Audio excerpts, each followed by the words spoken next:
I feel like I'm about to sneeze. All right, here we go. Hey, what's up, guys? Welcome, Film Freaks. A show for film fun and all things entertainment. I am Jesse Galan. And I'm Avi Flores. And today we're going to review King Kong. King Kong, Skull Island. Island. Yes.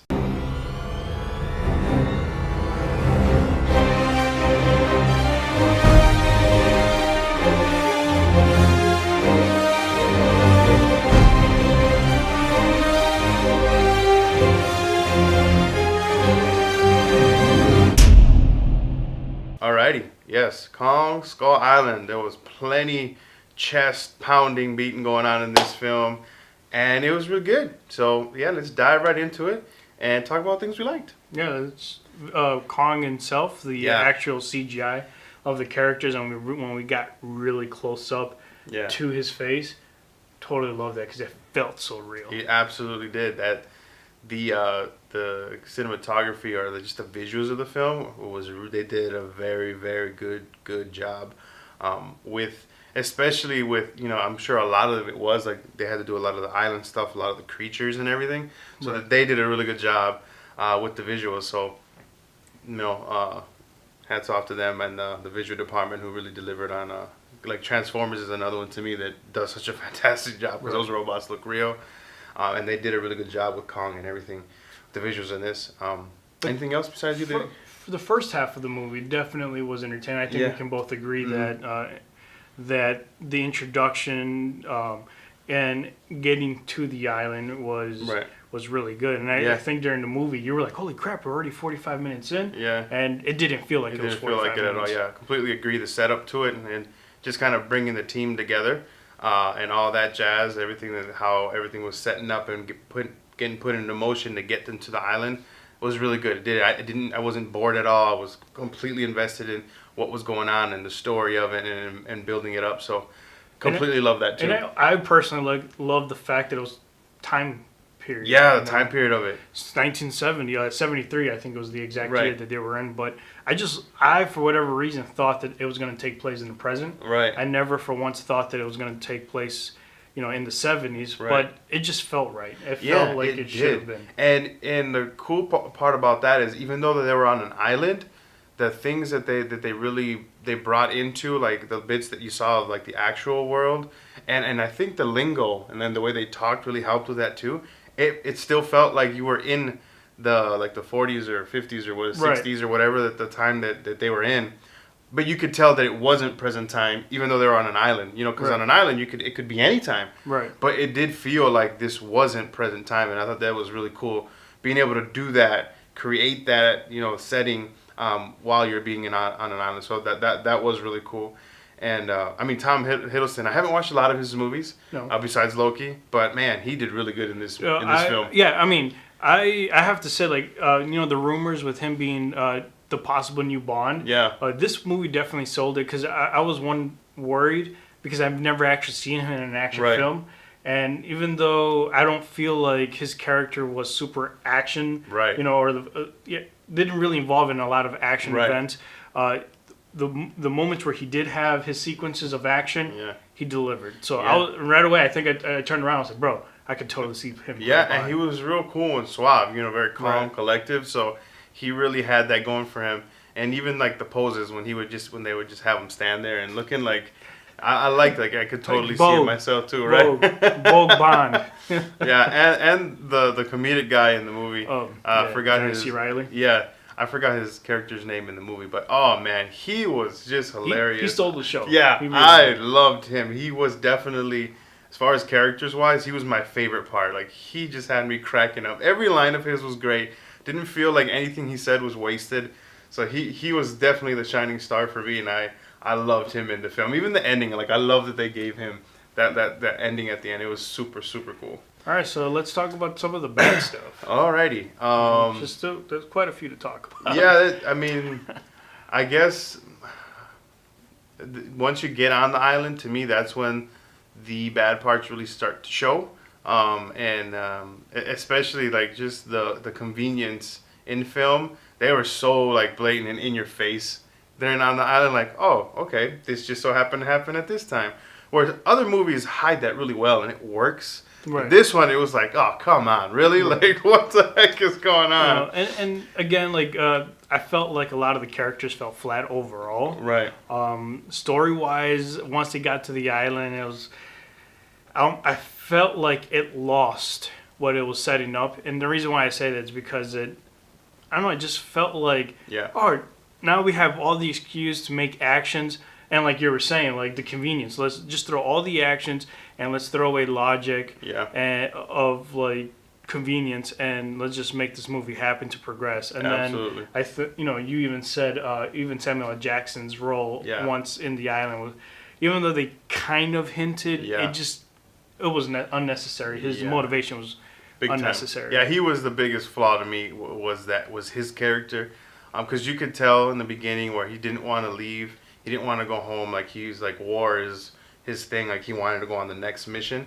So, I mean, the little bit that they showed you with his character, to me, it made sense enough to be like, okay, let's go on this mission. Let's take another one. Let's go on this trip.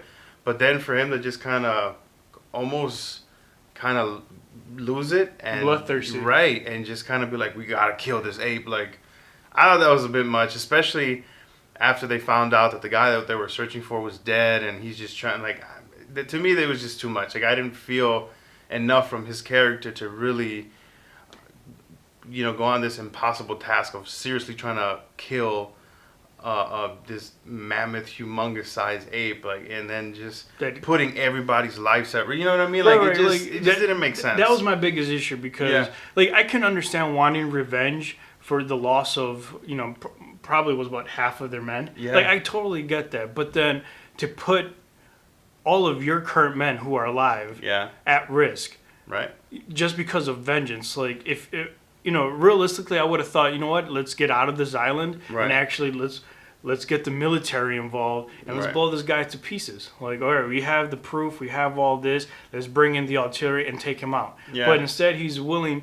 to put everybody's life at risk to honor the dead, and it's kind of like you're contradicting what exactly. Like what, and your men don't even want to be there. They're frightened, but you're forcing them to do it. So, to me, it was kind of like, what the hell? Like, it wasn't necessary. Yeah. I felt like it was the biggest flaw. A good and a bad thing too was how everybody was pretty much up for grabs because people were just like dying left and right. Like these characters that they had put in there, it was like you didn't know who was gonna die. A lot of them died unexpectedly. Like, I wasn't seeing that coming.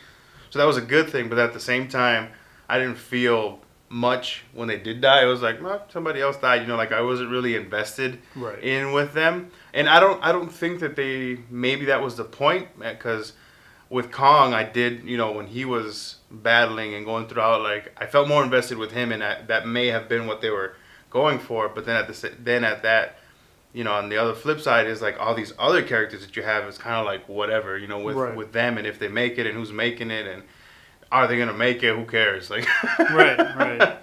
So yeah, let's get into the ratings. So we'll start with the visuals. Visuals. Yeah.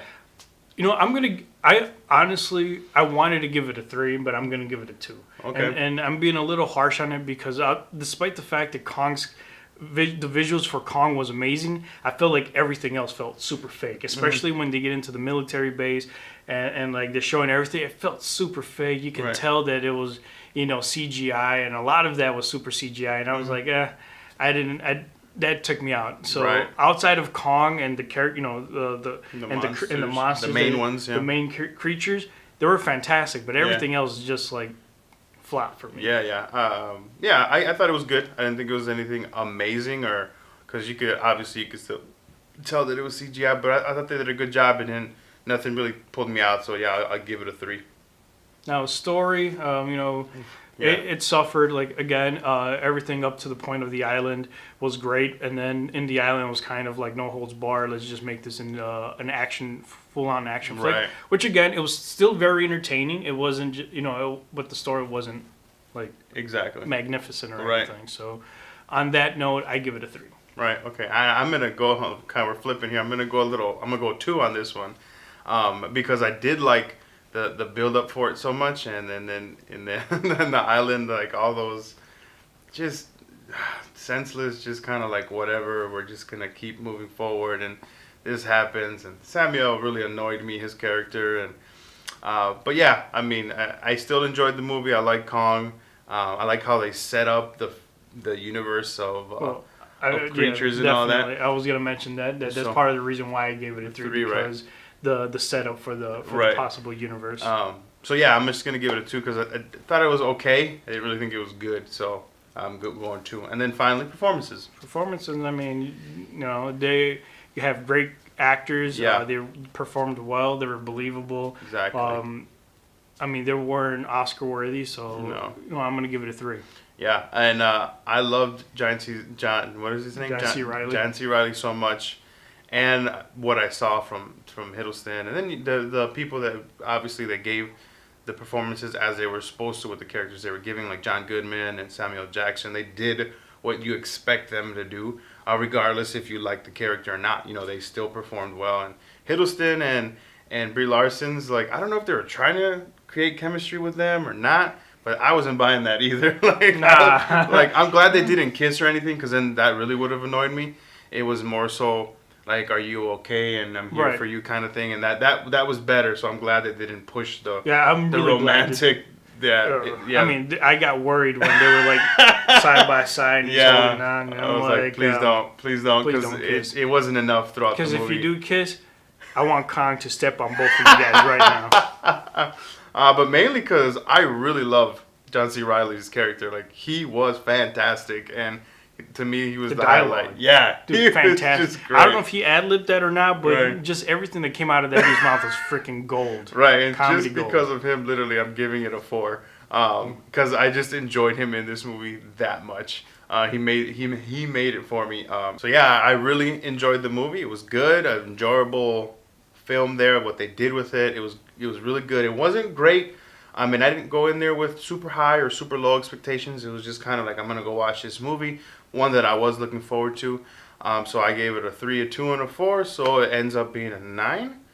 Yep, which 9 being a good film, and yeah, it definitely lived up to that. I gave it an 8. I had I had some expectations because with Pacific Rim, Godzilla, and now Kong, I expected this film to be at that caliber.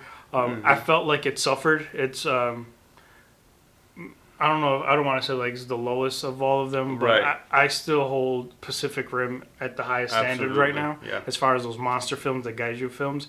But overall, like I said, it's not a bad score. 8 is not bad. No, it's at the mid level. So I mean, overall, did I enjoy it? Absolutely. Yeah, we sure did. Would I tell you guys to go check it out if you haven't? Yeah. I mean, entertaining. Absolutely. I mean, why not? And if you're looking forward to this whole monsters verse that they're creating here, then absolutely go check it out, because I think the films will get better. Godzilla was better than this film. I enjoyed that one slightly more than this one. So what they're going to do moving forward really has me excited. So I am definitely looking forward to this whole King of Monsters Battle Royale, and then the little sneak peek they give you at the end. And if you haven't seen it, and for whatever reason you're watching the kind of spoiler review here, wait for the end credits, because a lot of people left in the theaters. They sure did. So they missed out on the end credit, and it's totally worth watching. Really gets you. That's what has me really excited for what's to come. So right on, guys. Let us know what you guys think of this film. We liked it. What did you guys think? All right, guys. Peace. All right, guys, thanks for watching our episode. Yeah, if you liked our video, go ahead and give us a thumbs up. And if you didn't, you can double click on the thumbs down. Otherwise, don't forget to subscribe, comment, share, and like. Right on. And check us out on our other social media outlets at Instagram and Twitter. And please tweet us at FF Media News. Or you can engage with us through our email at ffmedianews@gmail.com. All right. Thanks, guys.